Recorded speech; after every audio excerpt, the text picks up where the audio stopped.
કેન્દ્ર સરકાર દ્વારા અમલમાં મૂકવામાં આવેલી અપાર આઈડી યોજના અંતર્ગત વીએનએસડીયુ તરફથી 1.62 લાખ વિદ્યાર્થીઓનો ડેટા અપલોડ કરવામાં આવ્યો છે. ન્યૂ એજ્યુકેશન પોલિસી અંતર્ગત વન નેશન વન સ્ટુડન્ટની પોલિસી અમલમાં મૂકવામાં આવી છે,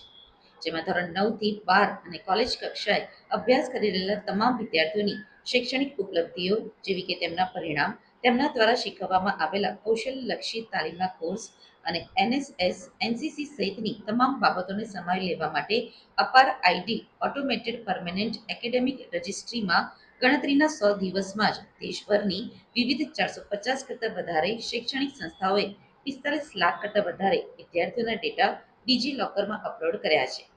જેના કેન્દ્ર સરકાર દ્વારા જાહેર કરવામાં આવેલા ડેટા મુજબ જો જોવા જઈએ તો વીર નર્મદ દક્ષિણ ગુજરાત યુનિવર્સિટી 1.62 લાખ વિદ્યાર્થીઓના અપાર આઈડીના ડેટા અપલોડ કરવામાં આવ્યા છે, જે સમગ્ર દેશમાં 5મા ક્રમે અને રાજ્યમાં બીજા ક્રમે સૌથી વધુ વિદ્યાર્થીઓના અપાર આઈડીના ડેટા અપલોડ કરવામાં આવ્યા છે.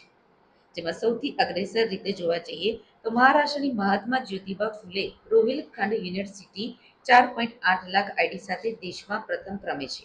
ત્યારબાદ Gujarat technological university 3.5 lakh record સાથે બીજા ક્રમે અને નર્મદ યુનિવર્સિટી 1.62 લાખ ડેટા સાથે દેશમાં 5મા ક્રમે છે. અને યશસ્વી પ્રધાનમંત્રી શ્રી નરેન્દ્રભાઈ મોદી સાહેબે 2021ની અંદર રાષ્ટ્રીય શિક્ષણ નીતિ 2020 અંતર્ગત એબીસીઆઈડી એટલે કે એકેડેમિક બેંક ક્રેડિટનો પોર્ટલનો શુભારંભ કર્યો. ત્યારથી આજ દિન સુધી આપણી યુનિવર્સિટી એ ભારત રાષ્ટ્રમાં એબીસીઆઈડીની અંદર ડેટા અપલોડ કરવામાં ભારતમાં પ્રથમ ક્રમે છે અને છેલ્લા 100 દિવસની અંદર આપણે ભારત રાષ્ટ્રની અંદર 5મા ક્રમે આવી છે. આ સિદ્ધિ જે છે એના સાચા યશના જો ભાગીદાર હોય તો આપણા 7 જિલ્લામાં આવેલા ટ્રાઇબલ બેલ્ટના વિદ્યાર્થીઓ કે તેઓએ આ ડિજિટલ ક્રાંતિનો અને ભારત રાષ્ટ્રની જે ડિજિટલ ક્રાંતિનો સ્વીકાર કરીને તેની અંદર તેઓએ સૌથી વધારે આઈડી બનાવવામાં મદદ કરી છે. આ ઉપરાંત અમારા તમામ ટેકનિકલ ટીમ અને શૈક્ષણિક પરિવાર અને સાથે 7 જિલ્લાના આદરણીય કલેક્ટરશ્રી, આદરણીય જિલ્લા શિક્ષણ અધિકારી અને તમામ એની ટીમ અને તમામ પોસ્ટ ઓફિસોએ આ ડિજિટલ લોકર અને એની સાથે એકેડેમિક બેંક ક્રેડિટ આઈડી બનાવવાનો આ શ્રેય આપણી યુનિવર્સિટીને પ્રાપ્ત થયું છે. આ એબીસી આઈડીથી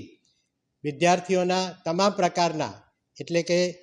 જન્મથી શરૂ કરીને અત્યાર સુધીના જેને એકેડેમિક રેકોર્ડ જે છે એની અંદર કોલેજ કક્ષાના અમે તમામ ડિજિટલાઇઝ કર્યા છે, જેથી